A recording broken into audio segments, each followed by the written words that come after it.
Olá! Essa aula é dedicada a classes em Python. O mecanismo de classes introduz a programação orientada a objetos na linguagem de programação Python. Essa é uma aula introdutória e que te ensina a dar os primeiros passos com classes. E também é a última aula do nosso curso Python para iniciantes. Espero que você goste. Se você ainda não é inscrito no canal, se inscreva. E vamos começar a aula.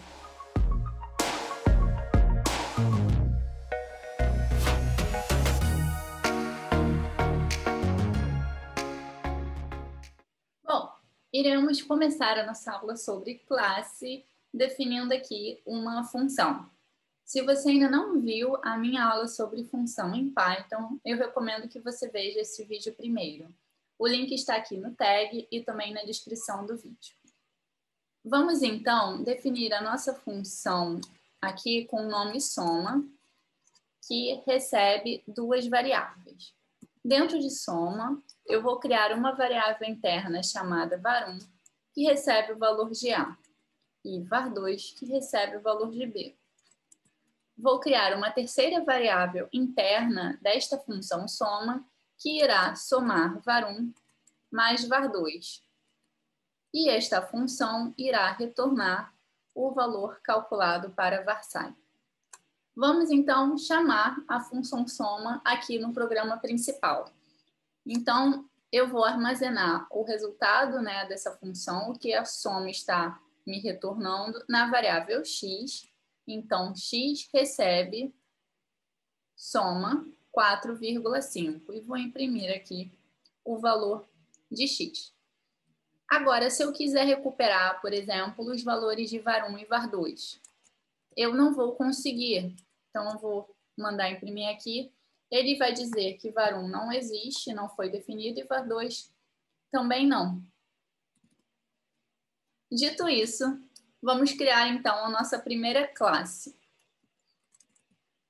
Para criar classe, existe esta palavra reservada aqui, que é class, assim como def, que é a palavra reservada para a função. Como boa prática de programação, geralmente a gente pode definir a classe, sempre com uma palavra, uma letra maiúscula. Então, eu venho aqui, vamos nomear a nossa classe como primeira classe. Mas você pode colocar aqui o nome que você quiser, maiúsculo ou minúsculo. Mas geralmente a gente coloca aqui a primeira letra como maiúscula para a classe. Dentro dessa classe, eu vou então definir uma função que eu vou chamar de adição. E essa função, ela vai receber também duas variáveis A e B. Toda vez que eu declaro uma função dentro de uma classe, eu preciso utilizar aqui como primeiro argumento desta função a palavra self. Eu vou explicar isso um pouquinho mais na frente do vídeo, mas por enquanto é bom vocês já saberem isso, que ao definirmos uma função dentro de uma classe em Python, a gente precisa colocar como primeiro argumento dessa função a palavra self. E aqui essa função adição, ela vai fazer as mesmas coisas que a função soma. Então, eu vou colocar aqui var1 recebe A, var2 recebe B, var_sai recebe var1 mais var2 e ele vai retornar var_sai. Rodei e agora eu vou chamar essa função aqui dentro da classe. Para fazer isso, eu preciso instanciar esta classe em uma variável. Então, eu vou criar aqui uma variável x que irá receber a classe. Pronto. E agora, para chamar a função adição dentro da classe, eu vou escrever x ponto e o nome da minha função. E aqui eu coloco os valores de A e B. Quando eu faço isso, é como se eu estivesse aqui, na verdade, chamando um método. Então, uma função dentro de uma classe, ela acaba se tornando um método. tá? E, aproveitando o gancho, as variáveis dentro da classe são chamadas de atributos. Então, eu vou rodar aqui. Eu rodei, ele imprimiu porque eu não armazenei o varchar em lugar nenhum. Então, ele imprimiu 9. Eu poderia dizer y igual recebe x ponto adição 4,5. Então, quem é o valor de y é 9. Agora, assim como na função soma, se eu chamar aqui var1, ele vai continuar dando erro. Mesmo se eu fizesse x.var1, ele continua dando erro. Então, em termos de recuperar as variáveis internas, a nossa classe ainda não tem nenhuma diferença da nossa função soma. Bom, vamos copiar essa célula aqui da definição da classe, vou colar ela aqui embaixo e vou fazer uma singela mudança aqui nessa função adição. Eu vou adicionar a palavra self antes de var1, var2 e varchar. Bom, o que eu estou fazendo aqui é quando eu vim aqui e escrevi x igual primeira classe, eu estou instanciando a classe primeira classe no objeto x. Então, eu estou passando todas as informações que primeira classe guarda, eu estou passando para x. E x carrega todas essas informações nele. E aí, quando eu escrevo x.adição, eu estou aqui chamando a minha primeira classe. E por isso ele consegue executar essa função adição aqui. Quando eu escrevo self.var1, eu vou fazer a mesma ideia, né? Eu estou, na verdade, dando para a variável que vai receber essa classe o conhecimento de var1, var2 e varchar. Então, eu vou conseguir recuperar essas variáveis fora da minha classe, no meu programa principal. A palavra self significa dela mesma, né? Então, toda vez que eu escrevo, eu atribuo self a uma variável aqui, eu estou tornando esta variável conhecida para esta classe. Então, eu consigo recuperar este valor. Vamos testar. Eu vou rodar essa célula. Vamos, então, instanciar primeira classe na variável x. Então, primeira classe. E eu vou criar uma nova variável y que vai receber x.adição 4,5. Então, quem é y? Y é 9. Agora, quem é var1? É 4. Quem é var2? É 5. Ah, e quem é varchar? Eu também consigo recuperar varchar. É 9. Então, agora a gente vê uma nítida diferença entre o uso de função dentro de classe e o uso da função sozinha no programa principal. A gente consegue recuperar as variáveis internas a essas funções, por exemplo. Bom, eu vou copiar mais uma vez aqui a nossa célula com a classe definida e vou colar ela aqui embaixo. Eu vou fazer uma nova mudança na nossa classe primeira classe, que vai ser, na verdade, a declaração de uma outra função que é conhecida como método construtor init, que ele é definido como underline, underline, init, underline, underline, self. E aí essa função vai receber a variável A, que é uma variável inteira, e a variável B, que é outra variável inteira. O que esse método construtor faz?